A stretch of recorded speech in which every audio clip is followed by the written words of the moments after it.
Texas.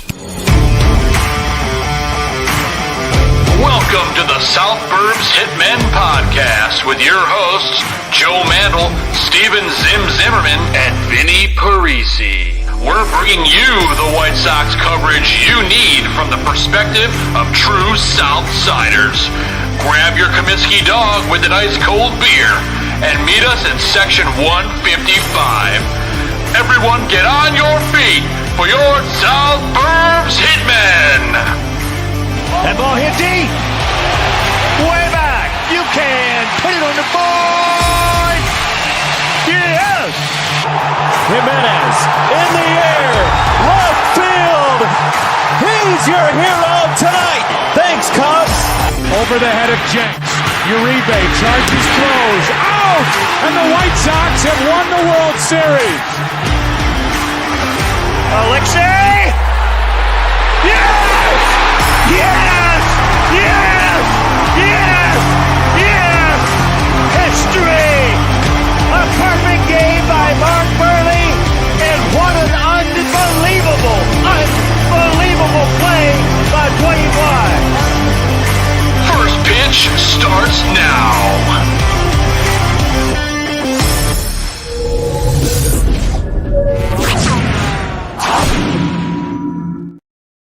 What is going on, everybody, and welcome to another episode of South Burbs Hitmen. I'm one of your hosts, Joe Mandel, and I'm joined, as always, by my White Sox brother-in-arms. I'm talking about Steven Zim Zimmerman, and our co-host, Vinnie Parisi, could not be with us today as he is enjoying himself for once on vacation in Door County. He gave us some videos, though, which we'll play later during the show, or in just a little bit anyway. But anyway, Zim, it's nice to have you back, man. We had the week off for Memorial Day, so thank you to all who have served and given the ultimate sacrifice for this country. But Zim, how you doing, my friend? It's good. It's better than the White Sox, that's for sure. So it's a lot better than the White Sox, I think, right now. Yeah, almost everything, actually. Well, officially 30 games under 500, Hoo-wee. Only 60 games into the year. So that's honestly a pretty impressive mark to hit. These guys are historically bad. They realistically, not only could they hit the worst win-loss mark in league history in a 162 game season, that is, they will very likely slip below 500 in their all-time win percentage. Wow. I mean, there's not a whole lot more to say other than they are just laughably bad. Yeah. I know we've talked about Pedro and we've talked about the players, and now the players are snapping back at Pedro, and he said he doesn't like the effort he sees. And then I think it was Corey Lee was going back and forth with him on it. And it's like, the one thing that I'm happy to see is someone saying that they're not seeing enough effort, because I see it. There's a handful of guys. You could probably count on one hand all the people that have been giving effort and playing well on this squad. I'm strongly considering discontinuing the pick to click the rest of the season, Zim, because like it's so bad. It's so bad that it's not even fun when you win. No, nobody steps up. Nobody does well. Every once in a while, somebody has a great game like Tommy Pham or Corey Julks or Crochet, somebody Fatty. like that, though. But yeah, it's never the guys you want to see perform. It's never the guys that you think are going to be here long term. It's my eyes rolled back in my head the other day because I got a text message update from the game, and I saw that Andrew Benintendi hit a home run. I was like, what happened? He actually provided some sort of offense. Paul DeJong's been on a tear the last week. Yeah, he's been hitting the ball well. And that's kind of sad considering most of the league considers him over the hump, over the hill. Sure. Excuse me. But most of them do. There's no doubt about that. Well, as I mentioned, Vin, at the top of the show, our co-host Vinnie Parisi could not be with us tonight, but he was kind enough to give us a little a video intro for the top of the show, and then one talking about the schedule for later in the show. So with that in mind, let me turn off the ticker at the bottom, and let's see what Vinny gave us for his opening clip. So, Vinny, over to you in Door County. How you doing, bud?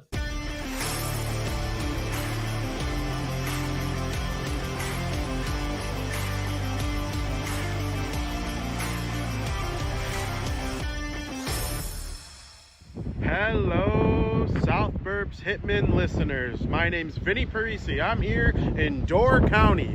Unfortunately, I'm not on South Burbs Hitmen tonight. I'm excited for each of you guys to listen to Zim and Joe talk all about this wonderful White Sox team that's so much fun to watch. I'm here in Door County. I'll be back next week. I'm very much looking forward to speaking with you all. This White Sox team stinks. 15-45 or whatever they are. They can't win. 10 losses in a row, one of the worst teams in the league. It's tough right now, guys. I get it. Pedro Gripal's terrible. There are plenty of storylines to keep you watching this team. It doesn't have to be a bad team forever. Hopefully they finally figure that out and they're allowed to be good for a long period of time. But until next week, hopefully they get some wins. Big series against the Cubs. Hope they can take them down. Go Sox.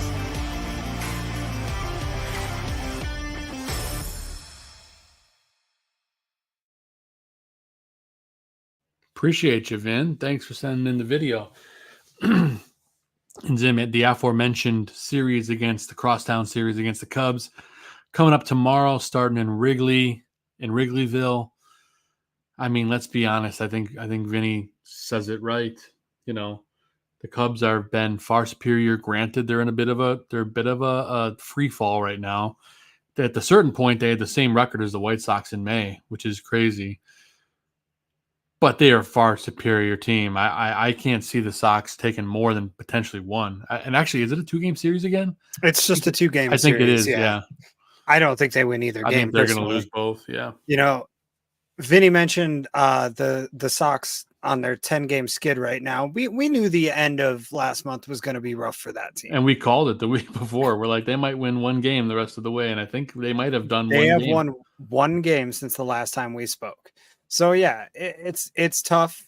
It's understandable. Fans don't really seem to give a shit anymore. I'm in that boat. The Cubs are in a free fall, and this is going to be their slump buster week. You know, the Sox are just kind of lost. It sucks, but that's what it is. They don't have a direction. They don't have a purpose. I don't see how you can stick with Pedro, but we can get into that later. The tough part to me is that it doesn't get any easier from here. No. You know, the Sox have had the hardest record in the MLB, or the hardest strength of schedule, in the MLB so far to this point this season, right? No team has faced a harder schedule. So am I making excuses for the White Sox? Not even a little bit.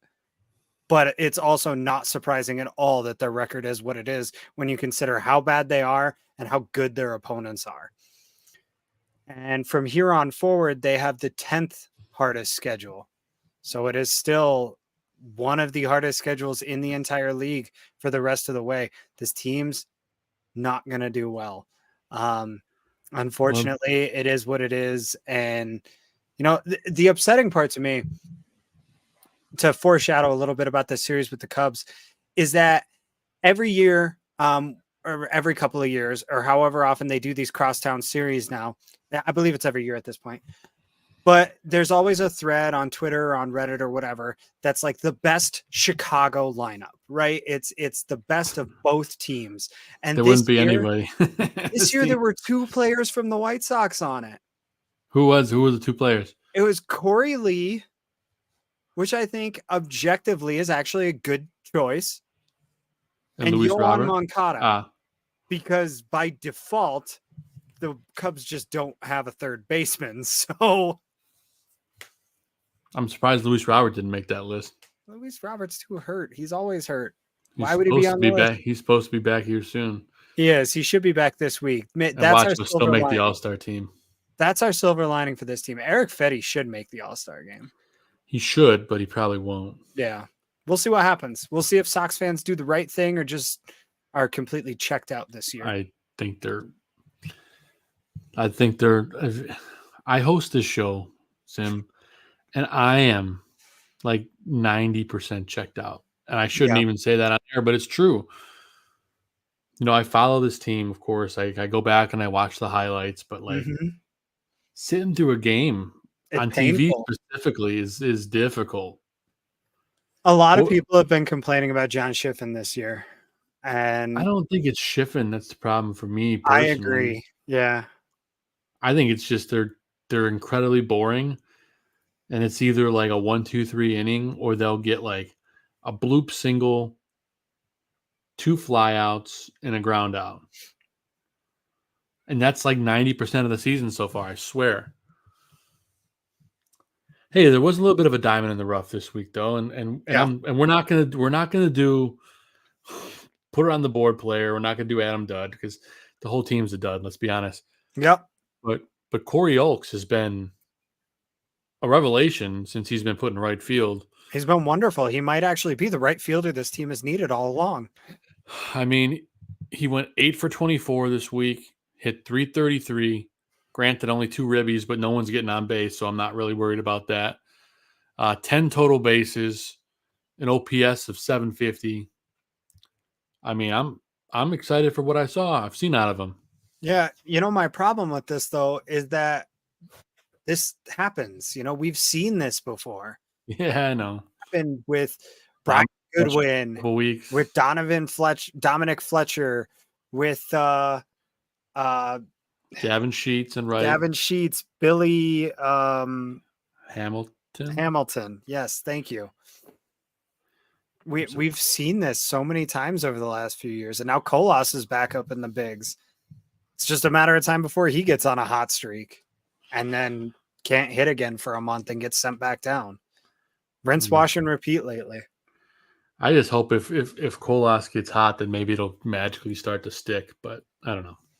Yeah. But besides that, this whole team was a dumpster fire. I mean, sure, Paul DeJong's got the home runs, but he still hit 182 on the week. He struck out 6 times.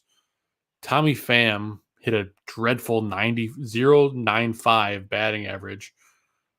Struck out 8 times. Corey Lee struck out 7 times. These guys can't make contact. Martin Maldonado, 0 for 8.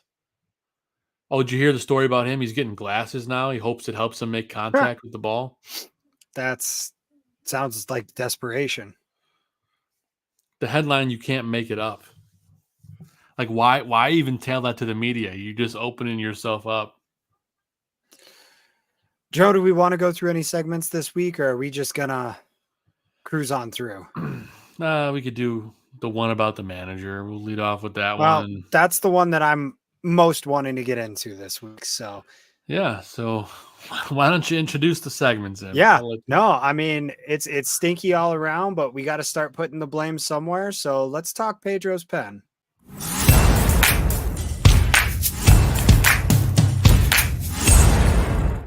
I got to change that intro to say, was he right? Was he wrong? To just say, was he wrong? Was he wrong? Was he really wrong? How wrong was he? Look, at some point you have to start holding people accountable.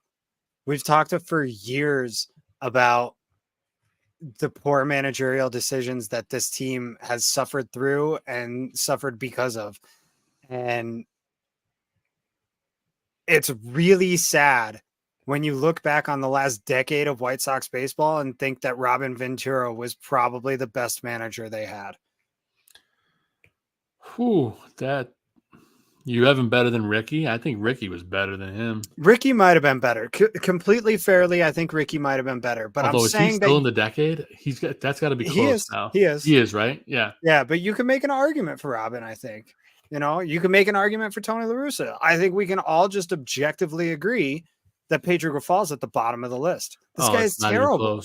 He has no business being a big league manager, and his staff. This is the worst coaching staff in sports. Well, he assembled it. Well, exactly. I mean, I think that my high school hitting coach did a better job than these guys. This is ridiculous. How are you dead last in every single statistical category? Every single one of them. I'm just stunned that the one game I went to, they won. It's just, it's frustrating because it's going to be the same old shit. It's going to be just like watching the Bears suffer through the final seasons of Matt Nagy and suffering through the seasons of Mark Trestman. This feels like Mark Trestman era Bears. Like, that's honestly what this feels like for the White Sox. It Where really last does. year there was some hope, and then it kind of came off, and it was like, all right, well, they got some stuff to fix for next season, and they didn't fix any of it. And it's all just bad. And it's only a matter of time before somebody's hitting up somebody else's girlfriend, and we got real problems going on in the locker room, you know? I'm just convinced that like none of these guys could even talk to each other like when they're not playing.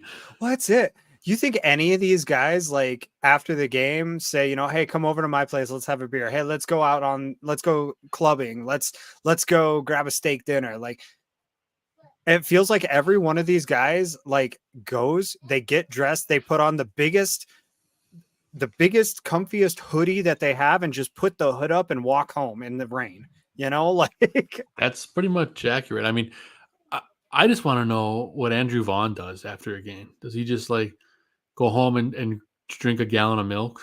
I don't know. looking at the way that he like talks to people and his expressions at all time, I think he just goes home and shines 2 flashlights in his eyes. Oh, geez. I think you're right, man. It would account for how well he's seeing the ball this year too. Yeah, he had another. Let me see. Yeah. What It's I got just for his stats this week. Oh, he was wonderful. He had 3 at bats or 11 at bats. He went 3 for 11. You know, you look at this roster, how many guys would even be on a Major League clubs roster if they weren't in the White Sox? I was about to say that before you were talking. I was like looking at the lineup. I'm like, Yeah. reading through this lineup is like it's laughable, man. How can they sit there and say like they wanted to compete? Chris Getz wanted to compete at the top of the season. You got Corey Oakes, Paul DeYoung, Tommy Pham, Corey Lee, Gavin Sheets, Nicky Lopez, Mendick, Benintendi, Andrew Vaughn, Maldonado, who's might as well be just not even batting. Fletcher, Brian Ramos, who granted coming off injury, but looks brutal after the injury, 0 for 7 this week. Lenine Sosa, who somehow is still hanging around. Zachary Milliard, who's, again, a journeyman. And Oscar Colas, who's Oscar Colas. He's a 4A player, yeah. It just, you look at it longer and longer. Yeah, thank God for off days. That's why we took one last week. Yeah, it was Memorial Day, and I'm like, no. First off, there's nothing good to talk about, and they only went to lose, a whole nother week after that. But there's literally, and we're like, all right, we're off for Memorial Day. That's fine. So, yeah, it's just generally frustrating to see all of this and to feel like the front office is just absolutely clueless. I don't know how you can let Chris Getz continue to run this. It's been less than a year, and it's so apparent that he isn't equipped for the job. I don't know how you let Pedro Grifol keep his job. I don't think either of them can retain their job, really. And the guy is clueless. And Chris Getz will never work again in the front office, probably. No, Chris Getz didn't deserve the job that he had as the assistant GM. Let alone GM. I don't know who he conned. I don't know who owes him money or what, but like he's got dirt on somebody or something. It's the only explanation at this point. Did he marry Jerry's daughter or something like that? Like, I don't think so. Doesn't make any sense. Well, hey, and in slight Jerry Reinsdorf related news, I forgot to lead off the show with this. We got big news that broke today, Zim. The Chicago Sports Network is set to launch, I believe it's at the top of next season, as the new home of the Blackhawks, Bulls, and White Sox. Yes. Yeah, we'll launch in October. I'm sorry, not next season, at the end of this baseball season. Just in time for hockey and basketball season. Yeah. So the launch will occur across multiple platforms. So you can read into that what you will, whether it's a network on cable, which it probably will be, and you assume it'll be a streaming service / app. Of course. They will plan to deliver more than 300 live Blackhawks, Bulls, and Sox games annually, along with pre- and post-game coverage. And they will use the broadcast studios inside the United Center and Guaranteed Rate Field. So I'm interested, Zim, most of all, is what this means for NBC Sports Chicago, because the network is still going to be there, I would imagine. I imagine they're not just going to turn off the lights and say bye. Yeah. But what will ahead. it look like? Yeah. What will the future of it look like? What will the content be? How will they fill out their day? Will they basically just become a regional side channel, that just airs NBC through 3/4 of the day, and then for 8 or for 6 hours a day they're doing original programming? Yeah, and it makes me wonder, like, do they have a non-compete? Like, can these guys like Chuck Garfien and like Oz? I mean, probably I don't know what they're going to do with Ozzy, since it's going to be run by Reinsdorf at this point. But what That's are they going fair. to do? What are they going to do with the talent like Frank Thomas? Is there a non-compete? Is NBC Sports going to say no, you can't go over there? Right. I don't know what the law is for What'll that. happen to the broadcast teams? What will happen to the newly assembled broadcast teams? That's a great question. All these questions I am imagining they're going to have to answer, but My question is, if this is a new platform altogether or something like that, who's going to pay for it? Who's going to want this? You have 3 teams that are wild underachievers. The only thing redeeming, there's one diamond in the rough in the whole the thing. only thing redeeming is Connor Bedard. Yeah. Because other than that, you got Zach LaVine as your cornerstone on one team and Luis Robert as your cornerstone on the other. They're the same player in 2 different sports. I mean, well, read into this what you will, Zim, but every headline for this story across all media says that it's in this order. It says the new home of the Blackhawks, Bulls, and White Sox. They're leading off with the Blackhawks. That's just alphabetical order. I know, but at the same time, though, it's because they're the only ones worth watching right now. I mean, to be completely honest, the Bulls aren't worth your energy or effort.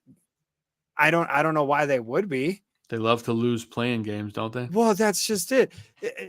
They've done this for like 7 seasons or so now, pretty much since they did their rebuild after they finally gave up on Derrick Rose and let Joakim Noah and Taj Gibson and all those guys go.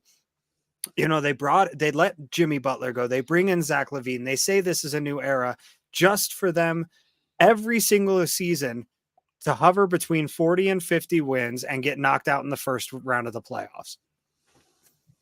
It's I fact. understand that a lot of this hangs on, the fact that Lonzo Ball's injury was not anything that anybody could have predicted or seen coming, and it's lasted significantly He's almost longer. back, right? He's supposed to be back this season. And I tell you, if DeRozan, I was reading a headline the other day. If DeRozan, Ball, and LaVine are all there and all healthy, and on top of it, Kobe White continues this emergence that he's had, Ayo Dosunmu can be the 6th player that they really, really need. And I think Vooch is gone, is he not? I think so. So, I mean, honestly, the last year and a half, he hasn't been the guy that they expected him to be. So that's honestly probably a benefit for this team. So, there's reason to be excited about the Bulls is what I'm saying, despite the fact that they're a frustrating team just as much as the White Sox, just as much as the Cubs, just as much as the Bears. When NBA free agency is right around the corner too. There's legitimate hope for the Bulls this season. If Lonzo Ball is truly coming back and can resume playing at the level that he was at before his injury. Because that team was good. Yeah, and like I said, free agency is opening. There's a lot of big name free agents out there. Maybe the Bulls will make a splash in free agency. I'm not saying they're going to go sign a guy like LeBron. I mean, I don't see that happening, although that would be totally ironic if it did happen now. But there's a lot of big names out there, so it's exciting time for those teams. The Sox are definitely the least exciting of those 3 teams, and it's not even close. That's just it. The Bulls, at the very least, will draw early season viewership. will the White Sox draw any viewership when it launches in October? Absolutely not. Absolutely not. And They they won't be probably playing, still have that's their for rights sure. with NBC, right? They probably still have their rights with NBC through the end of the season, so I doubt it's relevant. But then, when next spring rolls around and opening day comes up, this network's going to look at this huge jump in viewership for opening day, for opening weekend, and then immediately just see it all come crashing down. And they're expecting the White Sox to carry that network from June until September. You have to put a competitive team together if that's what you're expecting. Absolutely have to. Jerry finally has incentive for this team to win if he really expects this network to be a profitable endeavor. I can't wait to see what they're going to charge for this network. That's really going to be a lot of it. If it's anything more than $5 a month, they're high. Because I pay for the entire MLB season. I think you do too. MLB ticket, right? Yep. It's 150 for the season, right? It's less than $1 a game. And you get all of them. And you don't, not just your team. Yeah. Any game, as long as it's not blacked out in your area, which I live outside the Chicagoland area, so it really doesn't affect me. I miss 3 to 6 games a year. And that's another thing. If this network does not have blackouts. And that'll be the key to the whole thing. That's the key. If it's $5 a month with blackouts, I'm on the fence. If it's $10 a month with no blackouts, right, I'll be in for baseball season, So yeah, we'll see how it all shakes out. Jerry has some serious business decisions to make, and he's supposed to be a big businessman. So we're gonna find out about him. We're gonna learn a lot about ownership this year. Yeah, we are. We're gonna learn a lot about Chris Getz this year too. Oh, because he's getting another year, whether we like it or not. We've learned more than we wanted to about Chris Getz and Pedro Grifal this year. Pedro should be fired before the end of the week. It's at such a point. It's man. I certainly hope before the All-Star break. You would think, but probably not. I hope Robert comes back. He goes on a tear, and then he goes into the home run derby again, because that's all I could root for. Yeah. Yeah. But actually, we are going to do one more segment because Vinny did give us a nice little clip in regards to the upcoming schedule for the White Sox. We're not doing the rest of it because it's just... That's fine. I completely understand. But we are going to take a dive into this week's edition of White Sox Weekly, courtesy of our friend Vinny Parisi. So let's take a look.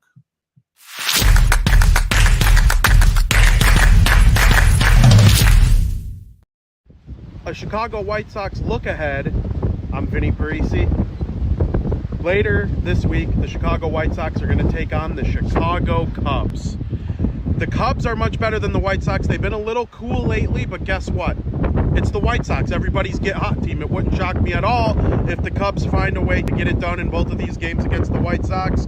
Later in the week, you got the Boston Red Sox. The Boston Red Sox are one of the most middle-of-the-pack teams in Major League Baseball. They're very fun to watch sometimes, though, because their pitching is magnificent. They have potential to score runs. Rafaela, Devers, all these guys, really fun to watch on the Red Sox side of things. I encourage White Sox fans to check out that series as well. It's 2 good ones this week that I'm looking forward to. We'll see what happens. Maybe the Sox can get all win.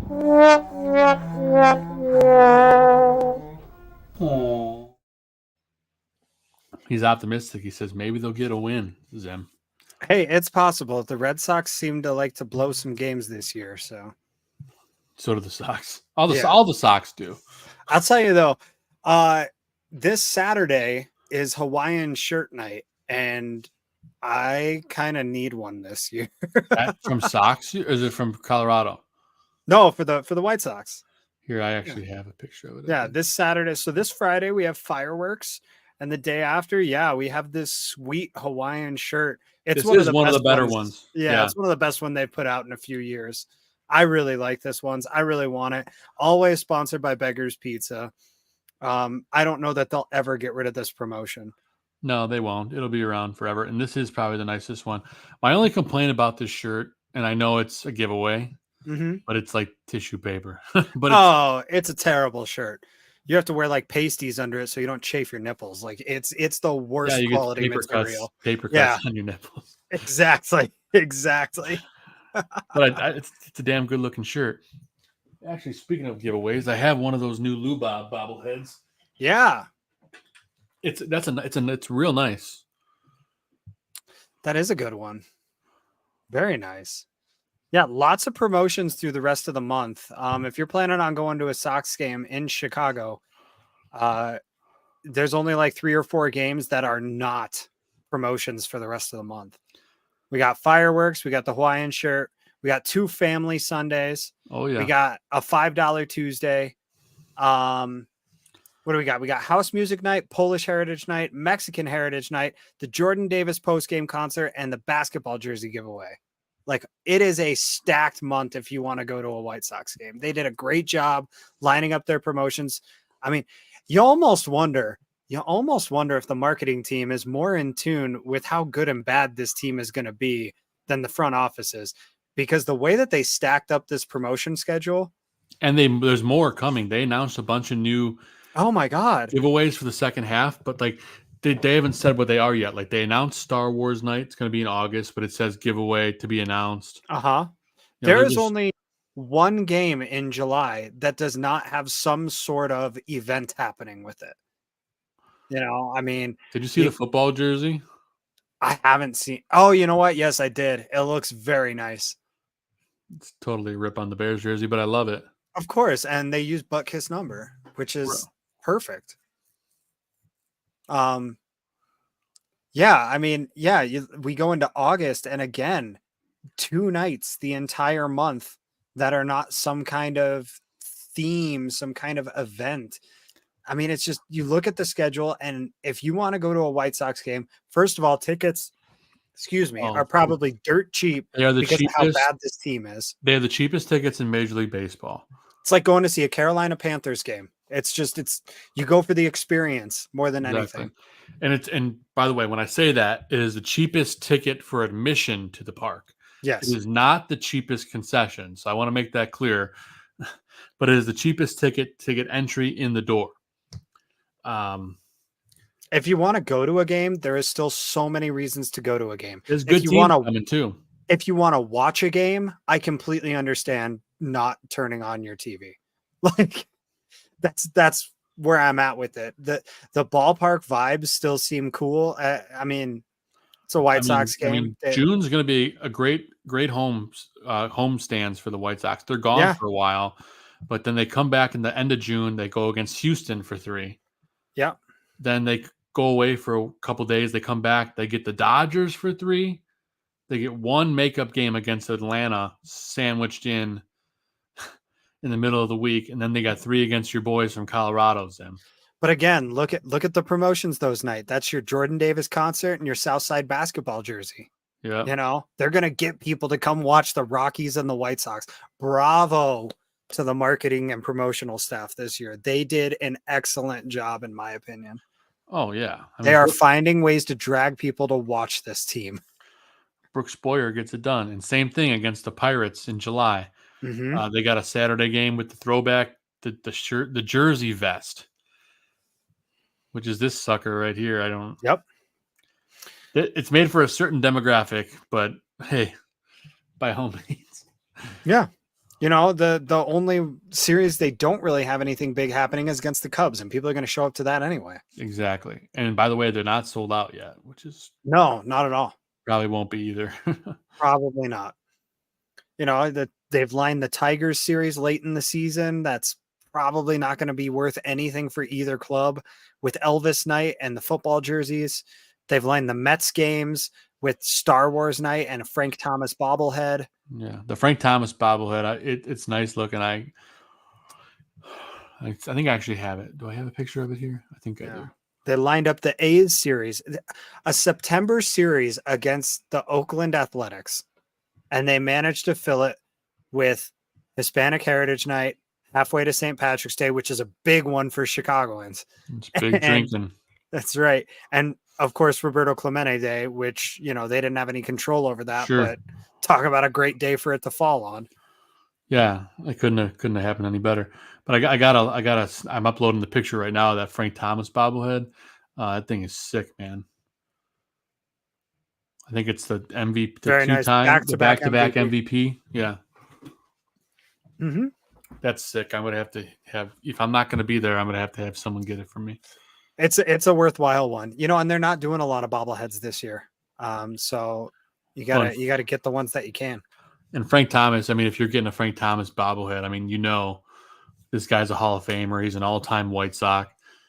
You got to feel good about that. That's it. It's not like getting your Andrew Vaughn bobbleheads. Well, hang on. We got one. Like Indiana Vaughn. Yep. Man, it was such a great concept for a bobblehead, though. It's obscure, that's for sure. Yes.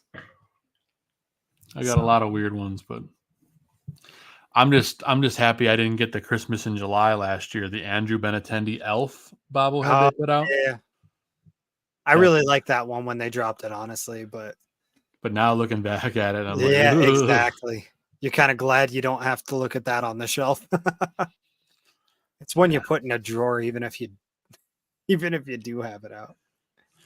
Yeah, unless you just leave it as a Christmas decoration, you don't even say who it is. It's like, yeah, it's just an elf.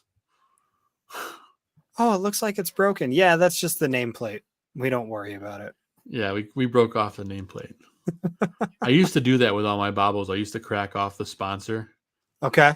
Because, it's that little angled thing in the front. Yeah. And you just give it one little tiny tap and it just comes right off the glue and everything. Oh, I just noticed you're drinking a PBR. Nice. Always. It is the cheapest thing that actually tastes like beer. So it's certainly beer. I can vouch for that. Yeah. I'm not saying it's good beer, but at least it tastes better than, Old Style or Schlitz or Younglings. Yeah. Yeah. So wild times, man. Well, I think we've exhausted our White Sox 40 minutes, just under 40 minutes of White Sox conversation. It's hard, man. It's really hard to talk about this team right now. You can only say the same thing so many times, and it feels like week after week, we are just spinning our wheels with this club, getting frustrated about all of the same things. And, in my opinion, until they start firing people, there's nothing really worth wasting your breath on. I will say, though, Herb a couple weeks ago gave me a little bit of hope for the pitching that we might see later in the season. So that's another reason that this team might be a little bit more exciting later in the year. That's what you hold out for late in the season. When your Noah Schultz starts to come up, we've seen Nick Nastrini come up already, and he's kind of disappointed at the big league level. But at the same time, it's the philosophy I was talking about early in the season where you bring the kids up, you let them take their lumps. You do everything you can to keep their confidence up. It's a learning experience. You're not going to be good on this team. You're not. There is no expectation, I think, from a fan's perspective, for any player to join this roster and be better than a replacement level player. Well, we got the trade deadline. It's a little over a month and change away. So I imagine this team's going to be active in the trade deadline. We'll have a lot to talk about there for sure. And assuming that these guys avoid injury, knowing the White Sox, they'll find a way to get hurt. It's just a matter of time before we get an actual major injury. And when I say major injury, I mean somebody that matters, not Luis Robert or Yohan Moncada or Eloy Jimenez, because those guys get hurt every year. As long as it's not a crochet Tommy John, right? Right. The other arm, his non-throwing arm, he finds a way. He finds a way to. Although he'd probably be able to pitch still. I don't even know. But takes a liner off his non-throwing hand. Right in the elbow. Yeah. So wild stuff, man. But we're not that far off from football season either. So there's a lot of excitement going around Chicago. Yes. The Caleb Williams, Rome Odunze combos looking good. So far, so good. And it's good too when there's a lot of BS stories starting to what's the word I'm looking for? Start to circulate around, all the social media sites, and everybody's just dying to hop on the negativity train, because that's when things get interesting, whether you're rooting for or against anybody, and I know there's a lot of Bears fans out there who didn't like the pick for whatever reason, still haven't come around to it. Everybody's entitled to their own opinions, but that's what makes it interesting. That's what makes it exciting. That's what makes it better than talking White Sox right now, is because there's actually opinions to be had about the Bears. There's opinions to be had about the Bulls, about the Cubs. There's things to talk about with these teams. Whereas with the White Sox, it's like they suck. And everybody's like, yeah, they really do. And that's the conversation. Yeah. I still wear my White Sox hat around in public. And in general, the reaction is like, chalk it up this year, maybe next year. I'm like, I don't know about next year either, pal. But I appreciate the the thought. Call me in 2027 and we'll see if things have changed at all. I sure hope so. So that's about the point we're at. Yeah. And I think the chat has been as equally disappointed in the White Sox, because that's been I guess I like this in PZ earlier. Those guys were all spark plugs with no engine. Yep. You can't spark something if there's no fuel. I just don't know who the interim manager would even be. Would they go bench coach? Do they? Tommy Pham should be the interim manager at this point. Like, there you go. Get rid of the whole club. Let them manage themselves, and I guarantee it would be an improvement over whatever's going on over there now. I'd pay good money to see Jerry Reinsdorf become the interim manager. Jeez. I mean, shit, I think you and I could become the manager right now, and it would be better than what we've seen. It's like, listen, Jerry, if you're watching, Zim or I will come in. We'll do it for like $100K, and that's it. 100%. I will take whatever your league minimum is to manage this team for the rest of the year, and I guarantee you that we will finish the season with at minimum 15 wins. That's right. And Pedro probably can't say that. and most of all, as long as we get us pay for our food for the rest of the season. Yeah. League minimum. We can send the family home some snacks. I mean, yep. Come on. That's what I think it's a hell of a deal. You want to save some money for this new network? I think that's the way to go. They have tryouts for manager. That's a movie right there. We should make that movie. Yeah. What do we call it? Major League 4? Chris Katz, the movie. Funny ball. Nice. There you go. I thought I was hilarious when I was in high school. Like, I was thinking of like all these stupid movies that would be funny. And like Will Ferrell was like the big guy in all the movies back then, like all the funny movies. And I had this idea when I was a kid in high school. I'm like, there should be a movie called Blind Luck, and it's about a blind guy that goes to a casino and keeps winning and playing cards. And I thought it was like the greatest idea ever. And then I one day sat down and I'm like, yeah, let's put some ideas on paper. And I'm like, how would that movie even make sense? No, you want to make a movie. We should make a movie about the actual big news that broke over the last week. That is Angel Hernandez, the real story of a blind umpire. Yeah. Blind Luck, the Angel Hernandez story. Did you see the rumors flying around that it was actually like they held a meeting and kind of forced him to retire afterwards? I don't think those are rumors. I think they're they were evaluating the umpires this season, and he was so bad. They were like, dude, you got to go. He was bad this year. This is easily his worst season ever, and that is an accomplishment for him. He didn't call that White Sox interference the other day, right? That wasn't him, was it? I don't believe so. That was one of the worst calls I've ever seen, too. Yeah, that was pretty bad. Technically the right call, but technically no one is ever going to call that. Was it the right call? Technically speaking, yes, it was. Wow. There was contact made between the fielder and the base runner, and therefore interference. But it's nonsense. Nobody's ever going to call that unless apparently the third base umpire, has, who are they playing? The Orioles minus 1.5. I mean, that was the fishy part about that call. In all honesty, is the White Sox were storming back in the 9th inning after being down by 7 runs.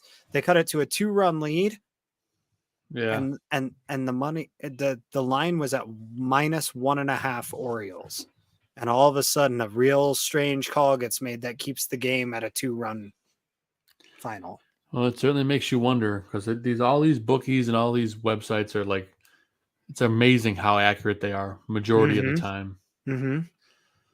All these leagues are not, they are not classified as sports or as competitions. They are all categorized as entertainment.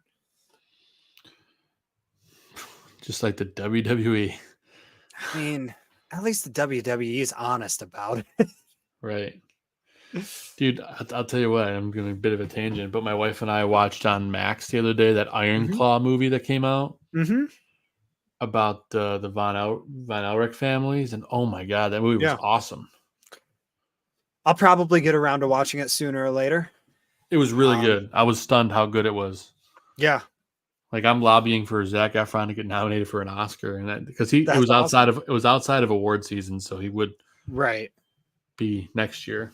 But again, highly recommend it. I went in with like, oh, it's a wrestling movie, whatever, and I walked out on my couch. I stood up at the end, and I was like, wow, it's a hell of a movie, man. Honestly, a lot of wrestling movies have that effect. I don't know what it is about that sport, but when you take a sport that's already so exaggerated and so melodramatic in the ways that it is, but still takes such a high level of dedication and commitment and physical abuse, I think it just makes it easy to write a story about. I have no doubt that as we grow older, we start to see movies about, biographies, or fictional biographical films, biopics, I guess, about like Hulk Hogan, about Andre the Giant, about, more and more of these guys. There is a Hulk Hogan one coming out with Chris Hemsworth as Hogan. Exactly. And, even further down the line, if we don't see something about John Cena and the impact he's had on all of the entertainment industry, regardless, the point I'm trying to make is just that there's been a few of these movies that have come out over the last, 15, 20 years, a small handful, but every one of them seemed to be like bangers. Yeah. I mean, do you know anything about the Von Erich families? I don't really, actually, which is part of why I was interested in seeing the movie. Yeah. I'll just say it like the family's cursed. I'll leave it at that. And you'll have to see the movie, man. But man, that blew me away. It kind of led us right into our pop culture to end the show. Not even intentionally, but there's something else I was going to talk to you about. I can't remember what it was. Bears on Hard Knocks. That's where I was going to go. Yeah. Bears on Hard Knocks, man. I'm honestly excited. I've never watched Hard Knocks before because I frankly just don't care that deeply about the rest of the NFL. There were a couple seasons where I did, but it was more so from like a fantasy and Madden perspective. Sure. I was an ultra competitive Madden player for a few years. So, it was kind of a not very surprising surprise to see them get announced as the Hard Knocks team for this year. I will definitely be watching it. Me too. I think they're very uniquely equipped to handle it, which I know has like become a cliche from media people to say, regardless of how small we are, we're technically media. So sure. Or content creators or whatever the hell you want to call it. But it is a unique perspective. Caleb Williams is a bona fide superstar, regardless of his ability on the field. Off the field, he's become a celebrity. Right. He has become, I don't know, they use the term aura nowadays. And like, to me, he genuinely has it though. Like he captivates people, like you say. Yeah. He draws people in, good or bad. Regardless of how you feel about the guy, you've been talking about him for about a year, whether you like it or not. And the talent's there. It's just a matter of, can he execute? And he's got this amazing offense around him now. I'm excited That's to it. see it. And the this Bears have a good upcoming defense. They're going to be fun to watch on Hard Knocks. To me, it's exciting for more than just Caleb Williams. I'm excited to see how DJ Moore handles himself in the locker room. I feel like he's a really underrated player throughout the league. I'm excited to see how Keenan Allen is acting on his first new team in 13 years. Excited to see, we know about the 2018 guys. We know about how Roquan Smith and Khalil Mack and Akeem Hicks all got along with each other and interacted with the media because they were such big personalities and such great players.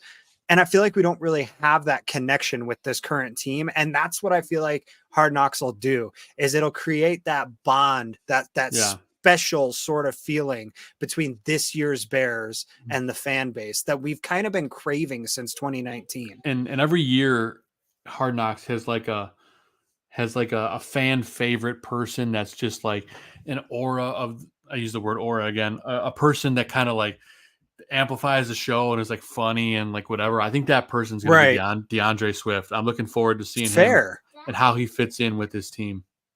I'm excited because, we as Bears fans know there's always the training camp hero. And usually it's some 5'9" white wide receiver. Third string guy. Yeah.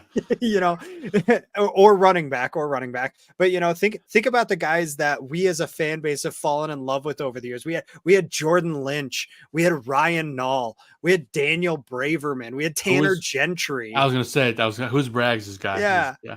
We got so hyped about these guys just for them to like immediately be cut and never make another team. And like, I want to see that happen again this year so that Hard Knocks can capture it too. Mm-hmm. So that Hard Knocks can see the training camp hero for the Bears the way that the Bears fan base sees it as well, and kind of, roll with that and let people see the craziness of Bears fans. And yeah, I'm all for that. And I'm excited to see the bearded Eberflus, who's now looks like a different person. He looks like a man on a mission. Yeah. I'm excited to see how he handles his locker room, because you can't hide behind the Hard Knocks cameras. They're everywhere. And that's probably why the Bears never wanted it. But well, that's it. They do, what is it? 1920 Hollis Drive, whatever it is. Mm-hmm. Their internal show that they do, monthly throughout the off season and everything. And it picks up a little bit in training camp and everything, but they control that really well. They know what they're releasing and what they're holding back. And it might be just as invasive as Hard Knocks is at times, but again, they're in control of what actually comes out from all of it. And with Hard Knocks, they don't get that same level of control. It's harder to pick your narrative and roll with it. And Hard Knocks, is a TV show at the end of the day. It's entertainment. They're going to edit things to tell the story that they want to tell. Sure. So. And NFL Films does a knock-up job with everything. So, and I believe, I don't remember off the top of my head, I think NFL Films is something to do with HBO, and maybe not. Maybe it's just HBO Sports, but nonetheless, it's just really well done. I've seen a lot of the Hard Knocks. I haven't seen every season, but now they kind of force it down everybody's throat because they do an in-season one now, which is unnecessary. And they've got the off-season one too now. They've got 3 seasons of Hard Knocks in 1 year. The Bears got the good one though. At least the Bears are they got classic Hard Knocks, Yeah, for me, Hard Knocks, the best part about it is training camp and seeing the guys getting cut and this and that, and that's the best part of it all. So that's it. So yeah, I'll be excited to watch it for sure.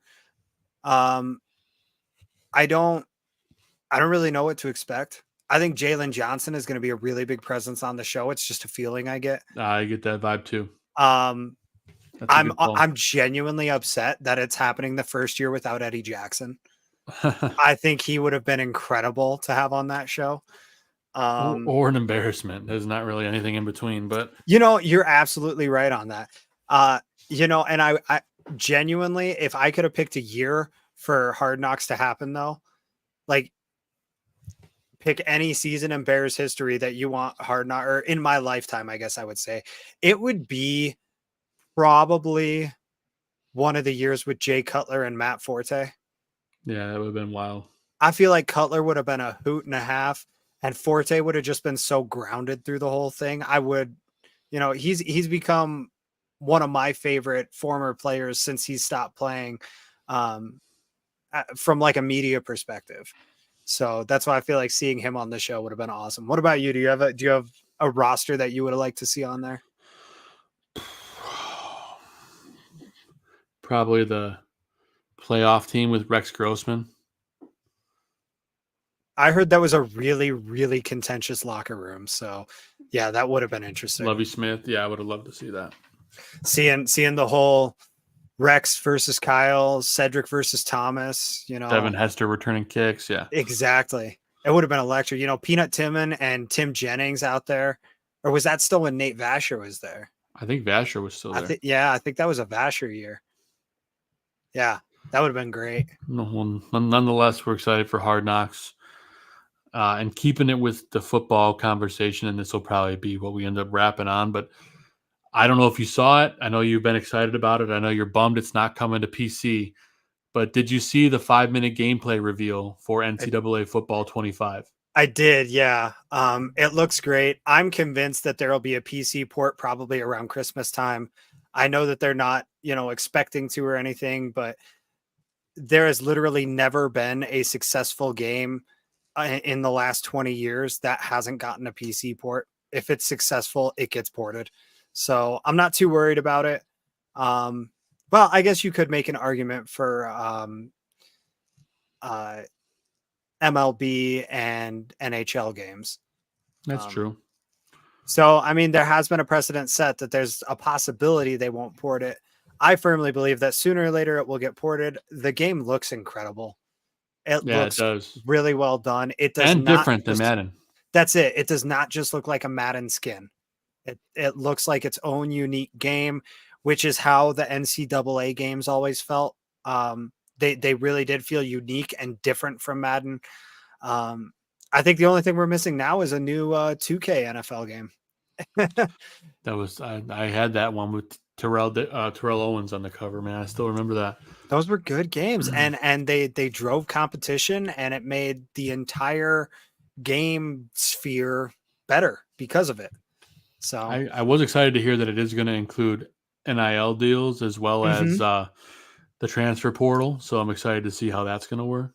I felt like they couldn't have made the game without that. And it was probably a little bit of a last minute, so to say, wrench that they had to deal with. Totally. But if they pulled it off, then it'll go down very positively. I don't know if you saw that system. I like the system about like the preparedness and the focus, and like the quarterback can lose focus and like, the routes get all wavy and who's going where. They had that in NCAA 14 to an extent as well. It wasn't exactly the same, but they did have it. So they took a lot of the classic things and just like built on them and made them better. They adapted it with the Frostbite engine, with updated mechanics and things like that. They didn't just say, well, we had a pretty good game. Why don't we just, update it graphically and call it a day, which they really could have. But because the old games weren't built in the same engine, they took the time to actually build it from the ground up, is what it seems. And the way the players move is so much more fluid than I feel like Madden has ever looked or felt. I've heard a lot of gameplay reviews from it that it's not the same old thing. It is a different set of controls to kind of get used to not be surprised if you're throwing 3 picks a game when you first start and so on. Just, I think it's going to be really good for the sports gaming, just world. And streamers are going to have a lot to work with too. Yeah. I'm pulling up a clip just so people can see a little bit of it. I don't For want to sure. play. I don't want to play too much and get in trouble. But Yeah, just to looks me, clean and fluid. I hope they can turn the motion blur off in settings. It is a little excessive to me at times. But aside from that, you know, this wear and tear system looks really cool. I like that, you know, it seems like things actually carry over and they matter. There's nothing more frustrating than playing a game of Madden and your running back gets lit up, or you light up the other team's running back. Mhm. And, you know, it looks like you folded him in half and crippled the man. And then he just gets up and runs 70 yards for a touchdown on the next play. You know, it's the most unrealistic thing ever. And at the same time, it seems like defenders will have some sort of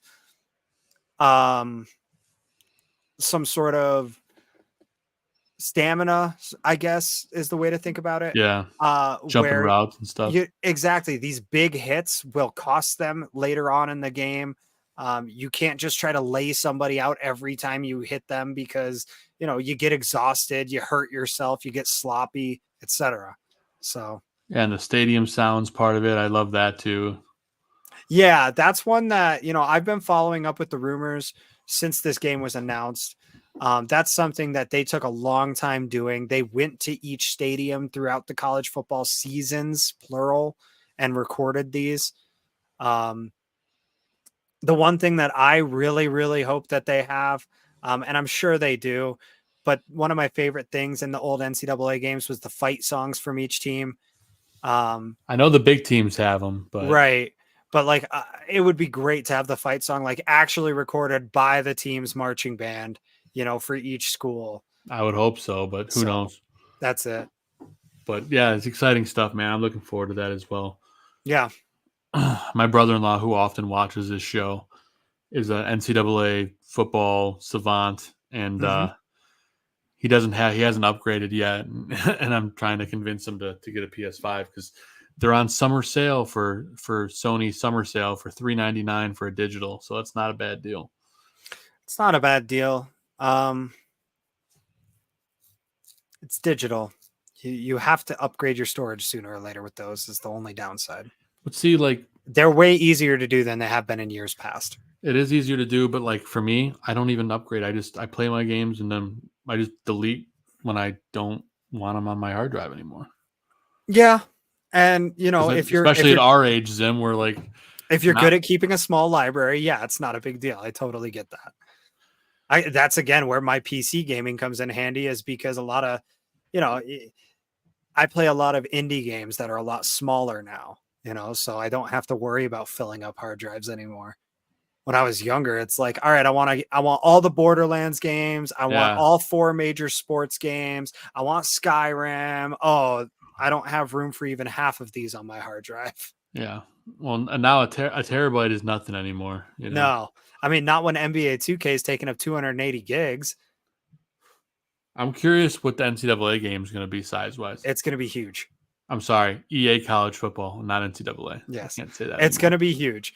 And there is legitimate thought in the gaming space that some of these games are intentionally being made big so that you don't have room for more games on your console. So you have to get a no, so that you'll play that game more. Interesting. You know, that's not how my brain works, but that's the thing. Well, if you only have 4 games on your console, you can only play 4 games, you know. This is true. If you have 100 games on your console, you can play 100 games. So that reminds me, I should cancel my PlayStation Plus Extra because I rarely download the free game. Yeah, it's not worth it if you don't use it. I've downgraded my Game Pass to just PC now. It's only $5 a month cheaper, but I mean, $5 is $5. So yeah, for sure. Love it, dude. Well, like I said, we had a heck of a show tonight. We just talked about the depressing White Sox. The biggest news of the day was the new Chicago Sports Network will be the home of the Bears. I'm sorry, not the Bears. Oh, I wish it was. The Bulls, everyone else. The Bulls, the Blackhawks, and the White Sox. No Bears, no Cubs, obviously, but The Cubs got Marquee. yeah, Marquee. that experiment is probably going to be over sometime soonish.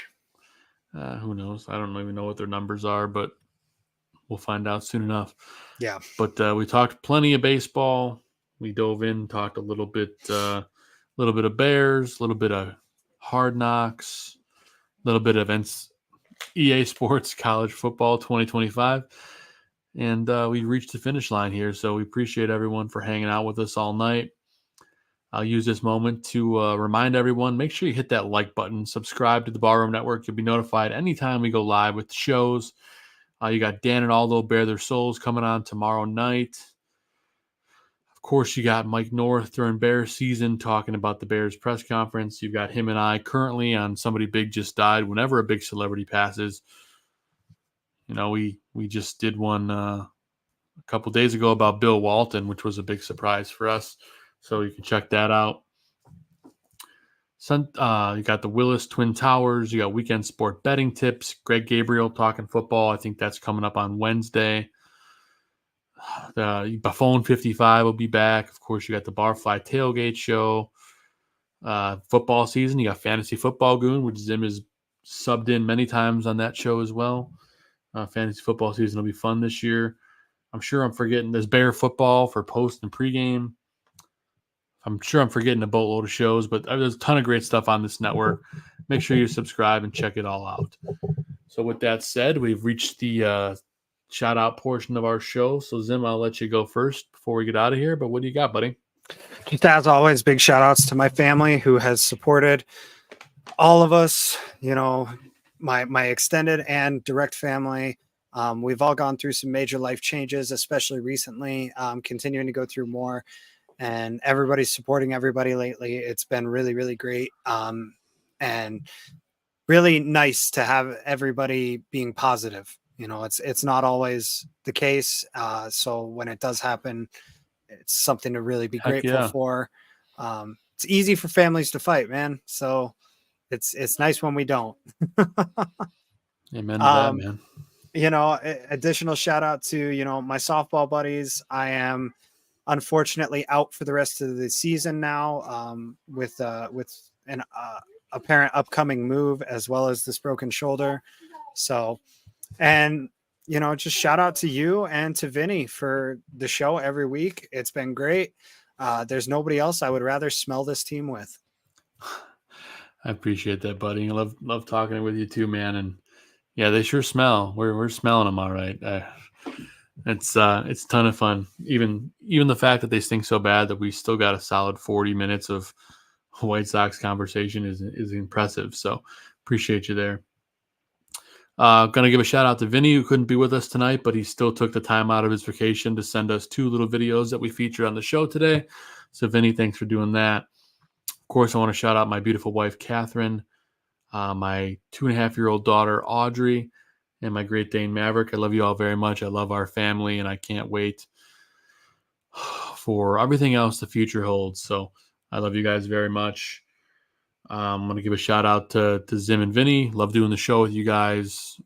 Always, always. And also, I want to give a shout out to, I want to say AJ had a birthday this week, right, Zim? He had his party. Yeah. Oh, he had the party. When was the actual birthday? About a month ago. Okay. Well, I want to give a shout out for AJ's birthday party. Hopefully it was an awesome one. Yeah. And everybody had a great time. He got loaded up with gifts. So. Man, that's what it's all about. Of course, want to shout out Aldo Gandia, the barkeeper, for letting us do this every single week and giving us the platform. Shout out to Mike and BB North.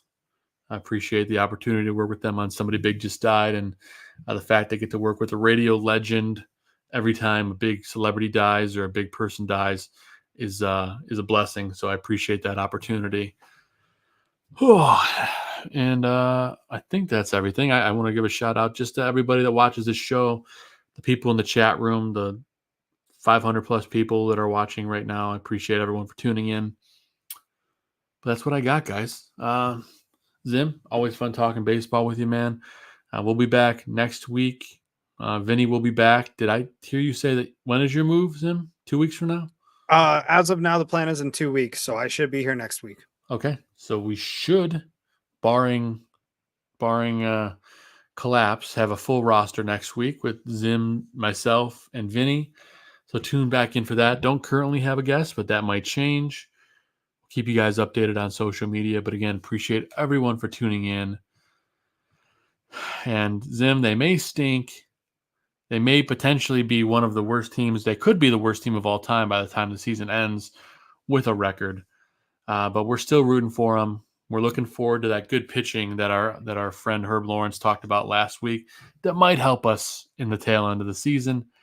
But until then, no matter what, go White Sox.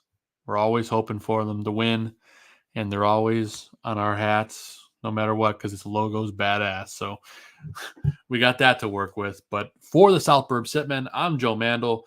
That's Steven Zimmerman. And Vinny Parisi is in Door County. He'll be back next week. See you guys next time. And hopefully they'll win a game this week. We'll see. Go Sox.